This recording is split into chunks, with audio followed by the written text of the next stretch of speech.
the fancy people that ride on the private jets with Nancy Pelosi, who write big checks to Democrat PACs and nonprofits and throw the fundraisers, are obsessed with the fashionable virtue signaling of climate change ideology and the Green New Deal. Clay, I think that's honestly what pushes it because, as you said, look at the polls.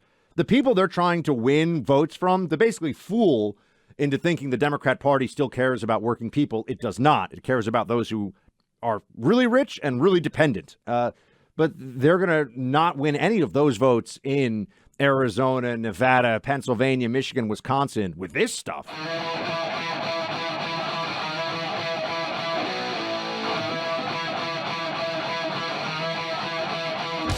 What are they thinking? What are they thinking when they look at the data and see, hey, 1% of overall voters, even 3% of Democrat voters are obsessed with the environment and climate change.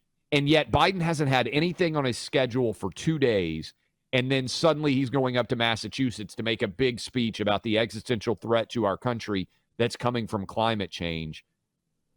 I think they're just trying to get whatever they can through Congress before they lose the House. And we'll see what happens in the Senate, but they're not going to be able to pass anything.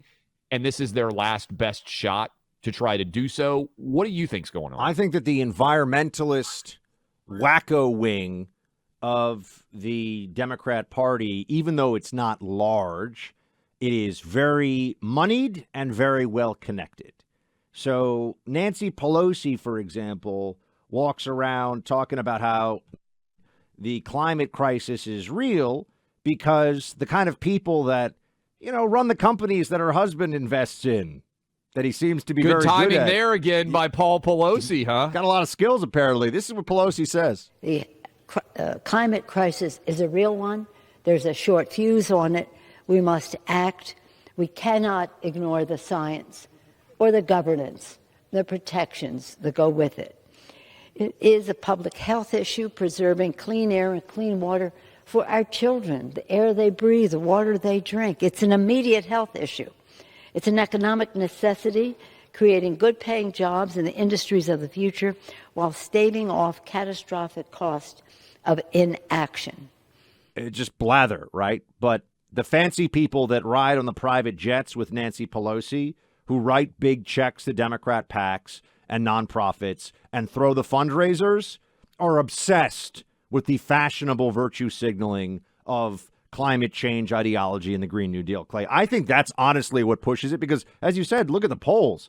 The people they're trying to win votes from, they basically fool into thinking the Democrat Party still cares about working people. It does not. It cares about those who are really rich and really dependent. But they're going to not win any of those votes in Arizona, Nevada, Pennsylvania, Michigan, Wisconsin with this stuff.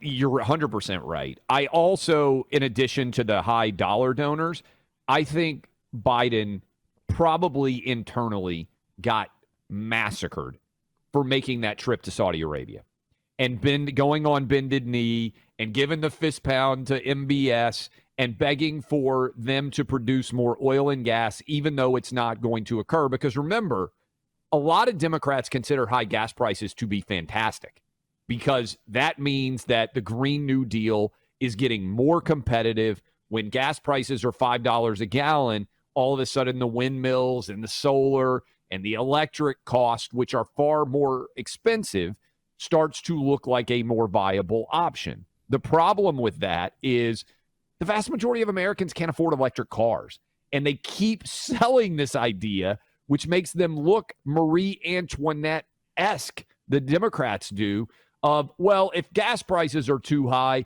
you should just go buy an electric vehicle. What, the electric vehicle that sells for over $60,000 a year, $60,000 total, and isn't going to allow me to even drive that far?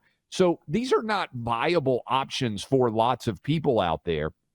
And when you look at how that electricity is being produced, a lot of the electricity that's being used to drive an electric car is being produced by coal and by traditional methods of producing energy. We're still waiting to see what the Biden speech is going to be up in Massachusetts, where he's going to be doing the usual, going to be telling everybody that it's a transition. It's a painful transition to a better green energy future. Sorry about those high gas prices, et cetera, et cetera.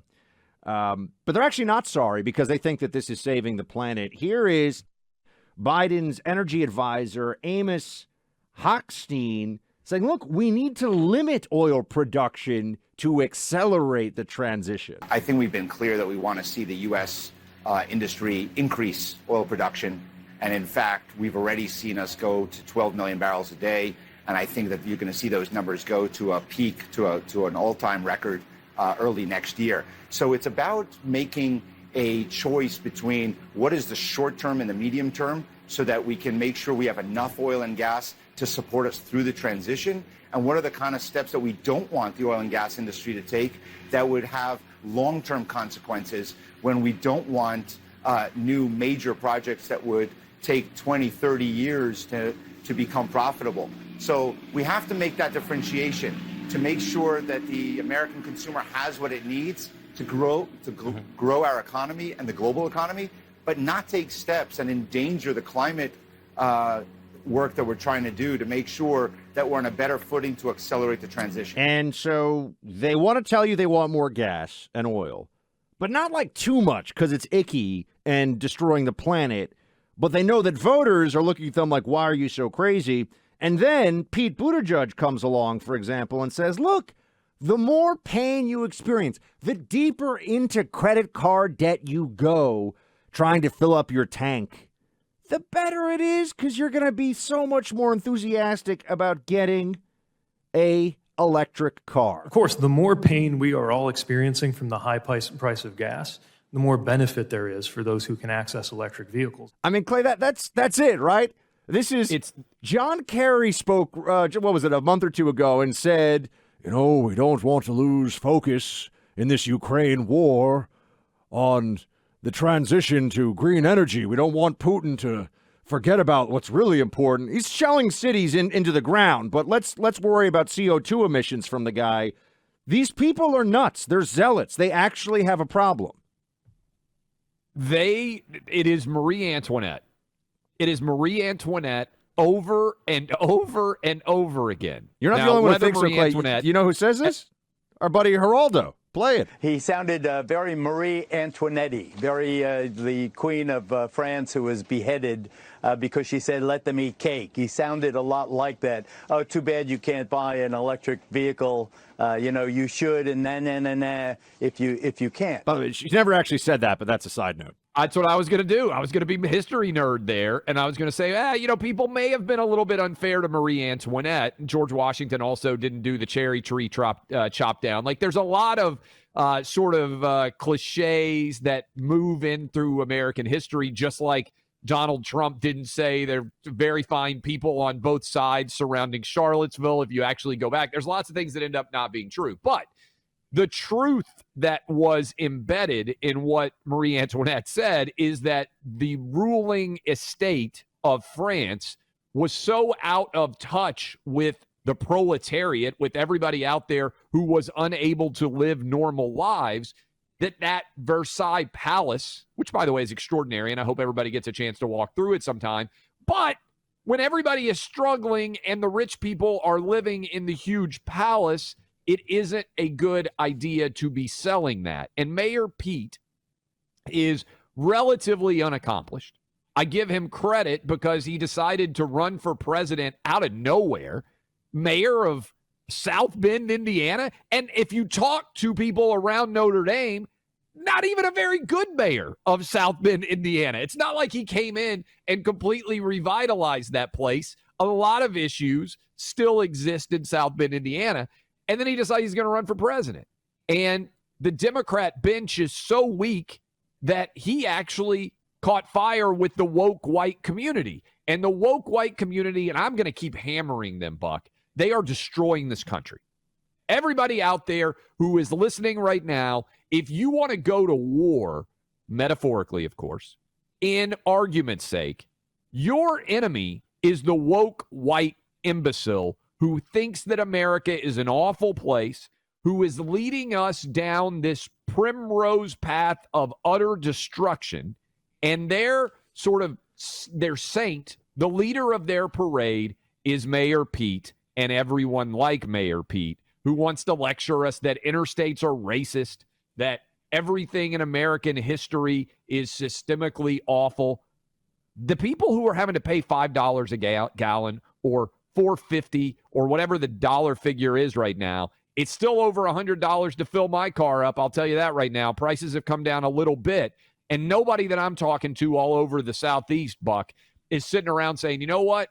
I really am thinking a lot about the Green New Deal and how I'm encouraged now to go buy an electric vehicle. They're all like, Joe Biden is an imbecile and he has to be gone immediately. And unfortunately, we got 30 more months of this trash. Here's Tom Cotton speaking of what could be happening in this country and why it's not.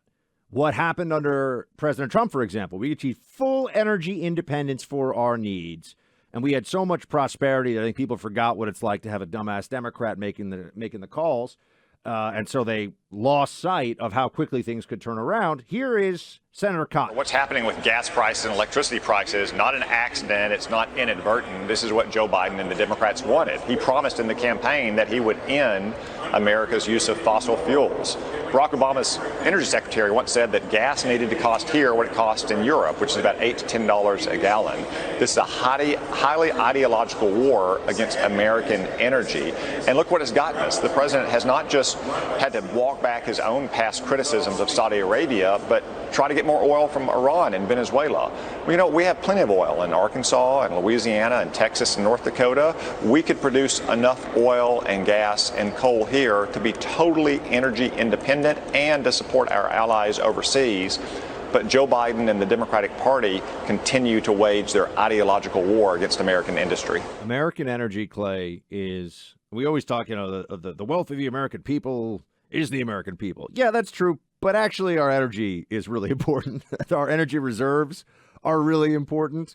We are able to, if we would drop this notion that there's something dirty and destructive about fossil fuels, we would be in such a better place. And you notice that what they say doesn't even make sense. They got rid of the Keystone XL pipeline day one Biden comes into office. The Obama State Department did a multi-year, exhaustive study of this to try to find some way to disapprove of it. And it's just a question of, do you want the pipeline going across U.S. territory, north to south, north to south, so that you can export it and you get money for this and there's American benefit? Or do you want it going west to the Asian market, the Canadian tar sands? And they just decided, well, we don't want to be a part of this dirty thing that is oil. That was the decision, even though it makes no difference to the actual environment. Drill, baby, drill. This is one Sarah Palin got 100% right. I mean, it's simple. Drill, baby, drill. In 2024, how do you think your average American's going to respond when we are having, certainly in 3-4 months, we're going to have the midterms, but I'm talking about 2024. These are real decisions that need to be made. Do we want to be energy independent by producing as much oil and gas as possible or not? My answer is yes. And if you're going to get on your Air Force One, fly all the way across the country, all the way across the Atlantic, go into the Middle East and sit down and beg Saudi Arabia to produce more oil and gas.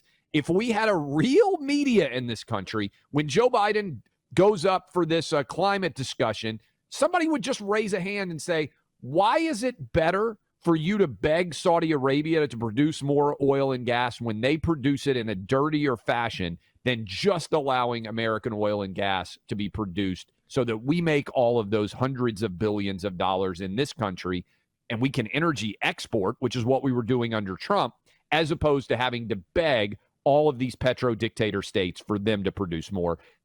Biden, I don't even know if he can answer it. They may have to shoot him up with more drugs so that he can be able to perform for this thing after 2 days of sitting on the sidelines. But that's the essence of this question, and almost no one is asking it.